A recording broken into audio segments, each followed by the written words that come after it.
حضرت ابو ہریرہ رضی اللہ عنہ سے روایت ہے، انہوں نے رسول اللہ صلی اللہ علیہ وسلم سے سنا، آپ صلی اللہ علیہ وسلم نے فرمایا کہ ایک عورت اپنے بچے کو دودھ پلا رہی تھی کہ ایک سوار ادھر سے گزرا، وہ اس وقت بھی بچے کو دودھ پلا رہی تھی۔ سوار کی شان دیکھ کر عورت نے دعا کی، اے اللہ میرے بچے کو اس وقت تک موت نہ دینا جب تک کہ سوار جیسا نہ ہو جائے۔ اسی وقت بقدرت الہی بچہ بول پڑا، اے اللہ مجھے اس جیسا نہ کرنا، اور وہ پھر دودھ پینے لگا۔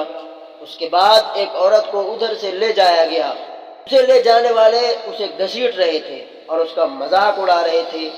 ماں نے دعا کی، اے اللہ میرے بچے کو عورت جیسا نہ کرنا، لیکن بچے نے کہا کہ اے اللہ مجھے اسی جیسا بنا دینا۔